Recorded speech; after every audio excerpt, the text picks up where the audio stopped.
Yeah, that's the Raincrow here on WNCW. It's a title track to Tony Joe White's new album. There's a guitar lick you do on that tune.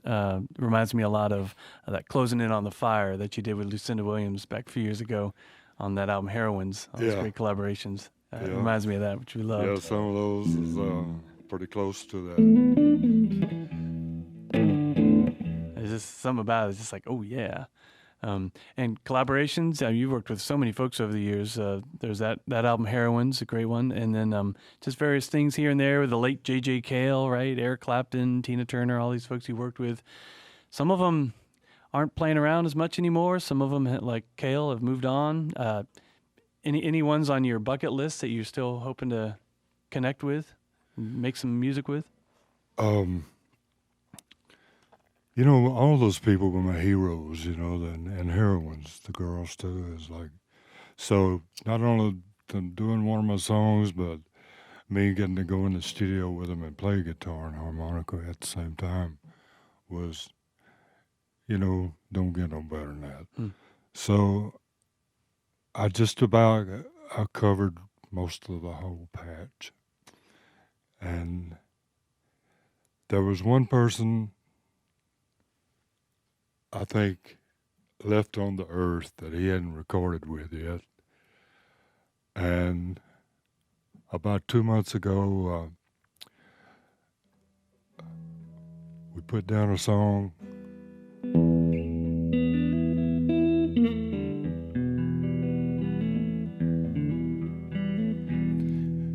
Anyway, I'll wait till it comes out before I tell you about it because it was Willie Nelson.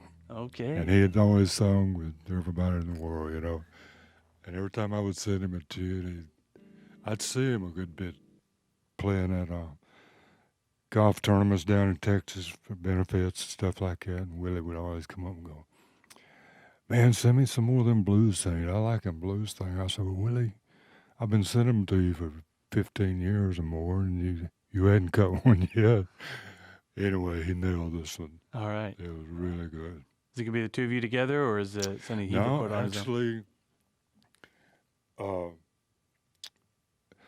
Jamie Johnson and I got together, and first time we ever even tried to sit down together, and this song came out, and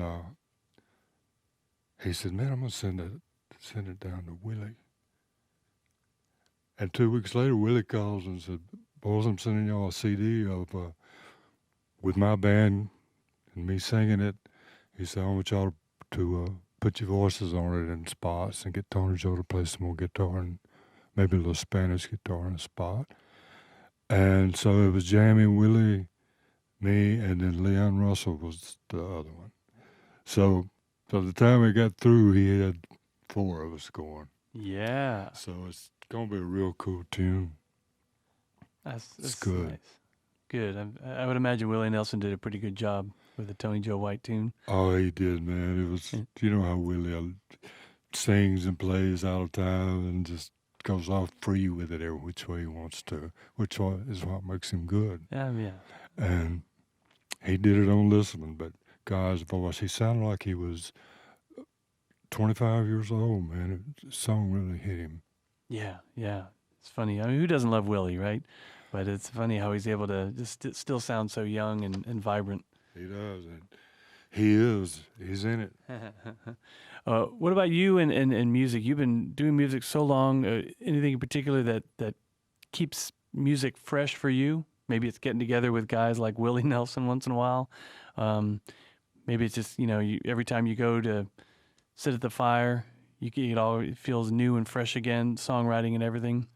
Or is there something new that you kind of have gotten into lately? It's always either a guitar lick in my head, been going around in there for 3 weeks or more, or it's a line or a title, something like that. Something has to, I don't just go out and build a fire and sit there and try to come up with something. Something is already in there and it's ready to go and be let out. So, and like you said, the fire is so important for me to have that, but that's that is the excitement right there of Hmm. having something you want to just sing out into the dark Yeah. with a little fire going. Yeah. It's exciting. Yeah. You use the darkness as an ally, as a critical ingredient. You've got a book out. Speaking of ingredients, Rattlesnakes and Cookies. You and your wife Leanne, you live together on outside of Nashville, I think. The book is all from down in Corpus Christi, Texas, Okay. and Kingsville, All right. her home country back in there. And she did the whole thing. I wrote a couple of lines down about how to cook crappie fish, or how to catch them or stuff like that. But no, she did the whole thing. And the old camera she was using, it looks like all looks like Polaroid, but it's not. It's just that soft color. And the stories in it are all real, and the few recipes that are in it are all good. So swamp stories from you and her maybe, and a bunch of her cool old style photographs, and some recipes. That's it. And basically, it sounds like the theme is how music and food kind of foster community. It does. It's they're together. Yeah, yeah. That's probably why New Orleans is so famous There for you food. go. There you go. Yep. Yeah, so Food, much music. Yeah. Yep. Yeah. Rattlesnakes and Cookies is the book. Good rattlesnake recipes in there, or no?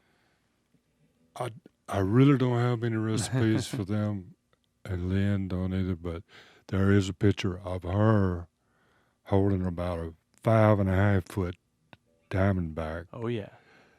when I lived up on High Point Ridge outside of Franklin there. Had a lot of rattlesnakes on that ridge. And this old mama cat had a litter of kittens in my boat, which I kept parked under the awning there. And Leanne come out there to feed that mama, and that big old rattler was trying to crawl up in there and get those kittens. And she had a single shot Derringer, like Texas women, they always got them. They got them a Derringer. And when I finally came home, I had been in Nashville that day doing something at the studio, and I came home. She had that old rattler shot so many places, man. She hit him about 8 times, reloaded, and she saved all of her kittens. And anyway, it's a great picture. I took it of her holding that thing up, and she's 6 foot tall. I'm 6'2", and it was nearly touching the ground, the head. So she hit him in the right spots. Way to go, Leanne. And it's not the rattler that you got on your for your guitar strap now. No, this is Raymond here. Yeah. Tell folks again about Raymond. You brought him here last time. Well, Raymond's a real diamondback too, and these boys found the skin and put it all together for me about 18, 20 years ago in Nashville, and he still had real teeth when they give him to me. So I carried him around for years, and with them 2 white teeth. And in Australia, the customs opened my guitar case, and the guy kind of reared back because, Australia, they're always on snakes, man. They're everywhere. And he just picked it up and slung it like that. And it hit the floor and knocked Raymond's teeth out.